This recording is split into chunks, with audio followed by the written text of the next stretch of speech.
Hey, it's Andy and Elizabeth Hi. here in our house. We've had a few videos of this house here in Crestone, Colorado before with Owner Builders Unite. Matt's not here to do an intro, so I'm doing it myself. You guys maybe have seen some of this. Maybe there's some links, or check out Owner Builders Unite. But here we're going to talk about earth and floor pour today. Adobe floor pour, poured Adobe. Some of what we've got going on right now, step one, step two. We're going to do a giant pour in another week or so. We'll also be showing that maybe in the same video or maybe in a separate video. So check that out if you're interested. Okay, so we're pouring Adobe floors.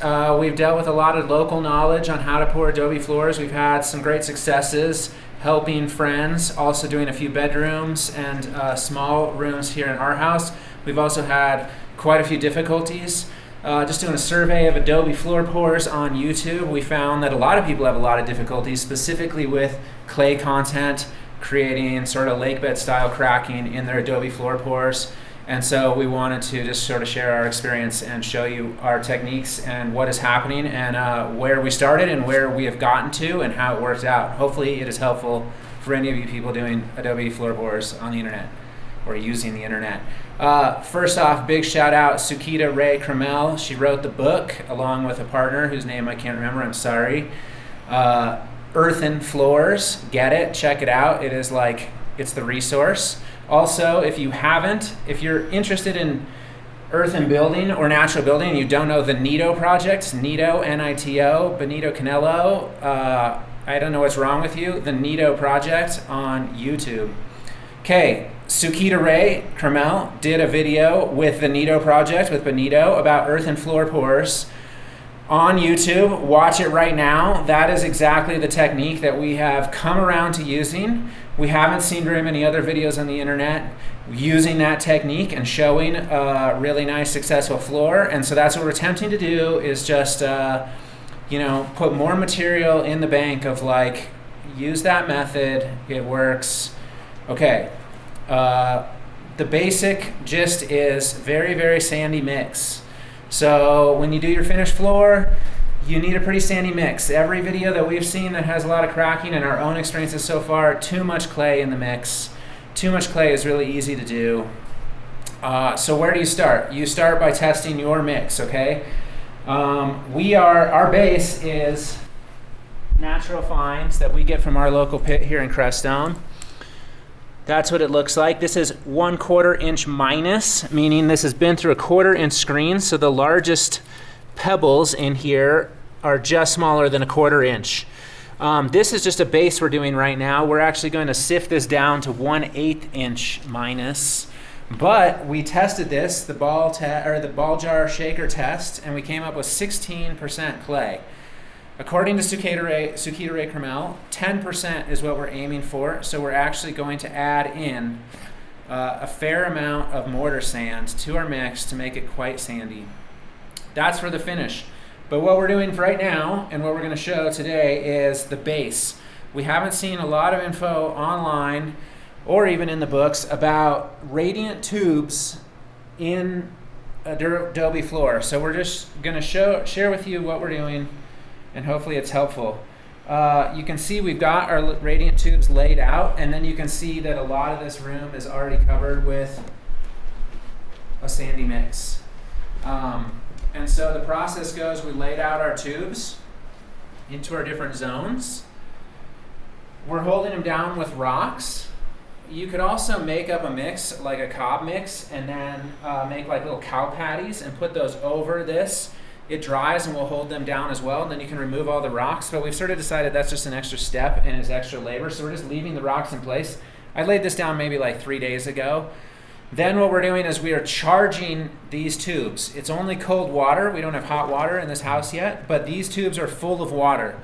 Why is that? One, in case there's a leak, we will know. There's no leaks. This stuff is pretty darn strong. But two, even more important, is when you get either pressurized water or hot water through these tubes, these radiant tubes, they expand up to 15%. If you do the math, if you think about it, you pour a slab on top of here that isn't as strong as concrete, and then you expand these tubes 15%, you might end up getting cracking due to that. So pour your slab with water in the tubes. Good point. Which is what we're doing right now. Then what we're doing is, over here we have a laser level. We have this set up. This is a cheap laser level. It's only about like $80. We find it works just fine. You can also get like $700, $2,000, you know, all different price laser levels, but the $80 one's working great. So our base point for this entire floor to get it level is this doorway right here.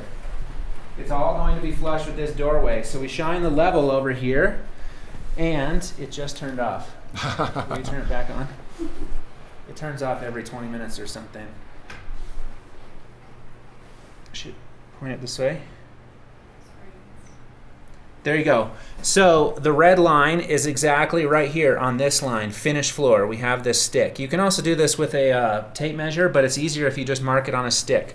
Okay, the finished floor pour is going to be 3/4 of an inch thick. So I measure up 3/4 of an inch, and this is subfloor. Subfloor. So this is what we're doing our subfloor dirt to right now.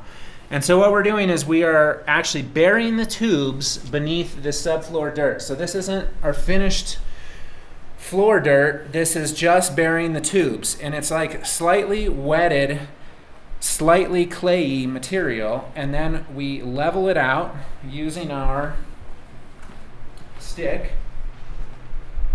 And then we tamp the shit out of it because it's wet.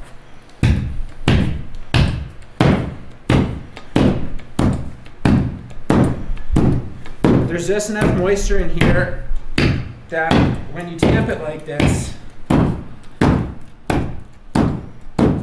it ends up like really firm. Since it's still wet, you can still just barely see like the tracks of my shoe, but I'm on the dry stuff from a few days ago here, and I mean, this is like firm. This is practically like a slab.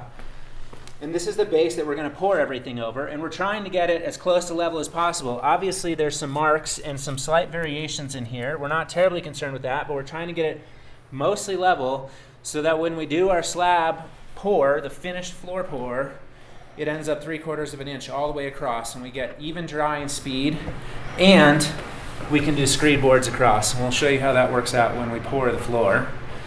We also are leaving this mix just wet enough so it all sticks together when we tamp it, but as dry as we can get away with so that it dries really quickly. The more water you pour in here, the more water has to evaporate back out.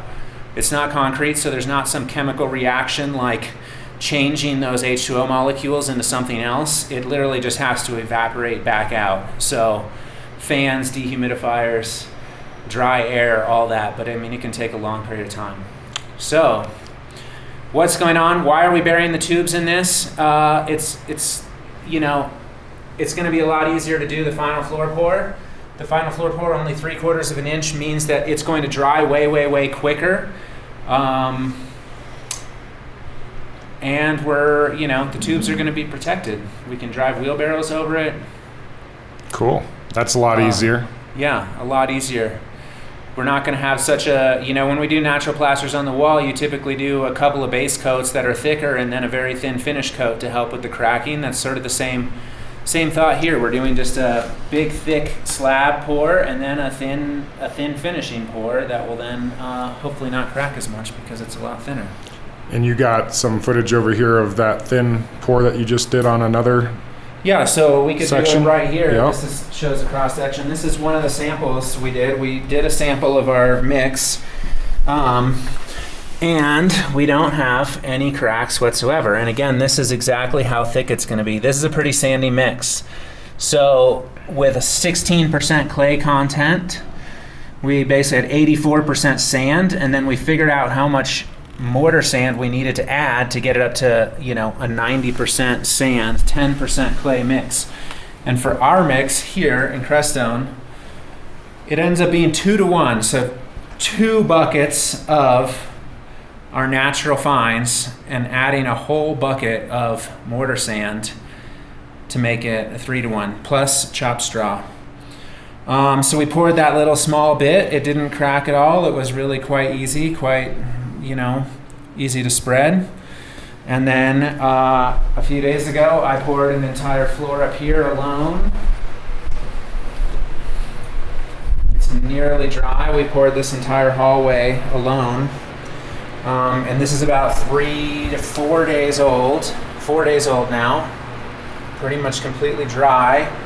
No cracks anywhere. Looks like a normal earthen floor. So that looked like this before, right? And Yep. then you did the 3/4 inch. Yep, 3/4 Cob. inch pour, and I ran it over these stairs, these monolithic stairs made of cob that I already had in place. Nice, dude. I mean, I can't even tell you dry in 4 days. We have a bedroom that we poured that didn't dry out for 2 months when we poured a 2 to 3 inch slab. We have another bedroom that's about 3 to 4 weeks old now, still drying out. When we did a clay heavier, much thicker slab, we're talking months of drying time versus this, as this entire process for this whole room here has been, we're at day 4. All right, let's check it out. Okay. So we have 3 different floors here. The one we just poured. Come on in here. This is a bedroom. This is the one we poured Going a little like bit, 4 weeks ago. 3 weeks ago, excuse me. This is just the natural fines with none of the added sand. So we're talking 16% clay content here. You can see lake bed cracking. It's not as if we're not going to be able to fix these cracks. I don't think these cracks are structurally a problem at all. We're going to fill these with like blow sand and then do like a clay elise over the top, and hopefully the cracks won't be very visible. But I can tell you it looks dry, but there's no way that this slab is dry all the way through. I come back here in the morning and it will, it's showing obvious signs of evaporation still 3 weeks later. So I'm not about to seal it while it's still not dry. And it's a real pain to deal with this for months at a time, waiting for floor to dry. And the amount of work that is going to go into working these cracks is, I can tell you from experience at other people's houses, sort of obscene compared to literally just no work at all needed. This is one floor. And here we have a second floor, second bedroom. This is the first one we did. This one actually, according to local information, we decided to add 5% Portland to this mix. That's why it's a slightly different color. It has much less cracking, but the 2 or 3 cracks that it has across it are larger, much larger. So it cracks more like a concrete slab. Might be hard to tell on the video, but I'm trying to get some shots of it. So we definitely do not recommend adding Portland cement. Just go with earthen. Also mentioned that the reason why we went with Portland was we thought it would have a quicker drying time. Yeah, the reason we added Portland is because the information we received was that it had a much quicker drying time. It set up firm way faster. That's true because of the chemical reaction with the Portland cement in there. But honestly, this floor ended up taking almost 2 months to dry completely. That was in the middle of winter, so we were handicapped by having higher humidity and much colder temperatures, having a harder time like opening windows and getting airflow and that sort of thing. So I don't think it would always take nearly that long to dry. But the Portland alone certainly did not speed up the drying process. Nice. Last video we were here, we were chinking all the bags and we got a final coat of plaster on the Scoria bag walls, so, and some drywall hung up. Pretty cool. Drywall hung up. If we're doing, do you want to come in here, Pete? Yeah, you did concrete for the floor here. We did concrete for the floor here. We did a pour, and then we had to fix it all with self-leveling concrete, which actually ends up looking really nice, but self-leveling concrete is really expensive. So it's better to do a good job with your initial pour. But we're not professionals. Shower looks cool. The shower is tattle-acted on the walls, so that's like Moroccan lime plaster. And then I ended up having leftover tattle-act plaster, which we then used on the rest of the walls as well. Yeah, it looks beautiful, man. Thanks. Cool to see, even since I've been here last, like I said, I know knowing your floor plan and stuff, but it's cool to see the actual, where everything is.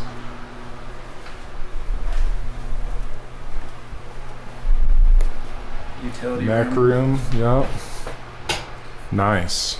Looks like everything utility lives room. in here currently. This is the manifold for the floor. We have 4 zones of tubes in our floor, this is not like the final layout. This is just getting water into them for the pour, and we'll hack all this up and, you know, build our nice complex utility room setup. Looks great, guys. Well, looks like my batteries are for some reason close to out, but we will be back here in a week and get some more footage. Is there anything else that you want to say, Andy, as it's rolling for this before? I think maybe the only thing that might help is people to know what is underneath these tubes here. Again, this is very, very, very similar to the Sukita Reay Carmel video Nito project, earth and floor pours. We've got a couple inches of drain rock, then we've got 6 mil plastic, then we've got about 6 inches of Scoria, which is basically pumice volcanic rock, as our insulation. Layer of straw over the top of that, thin layer of straw over the top of that, and then we're looking at about 3 inches of road base here, or the same natural fines, tamped down, dry obviously, but still loose. That helps stabilize the floor, so when we go to do our pour, there's no movement, which would then obviously lead to cracking. It also 3 inches of thermal mass below 2 more inches of thermal mass. We've got the tube sandwiched in about 5 inches of thermal mass in here, so after a summer or two of really charging up this floor, you know, it'll carry through the winter, the heat for sure. And then yeah, we've got our tubes and then 2-inch floor pour. So Sweet. Well, we'll be back next week, and yeah, good job, you guys. Thanks, Andy. Thanks, Elizabeth.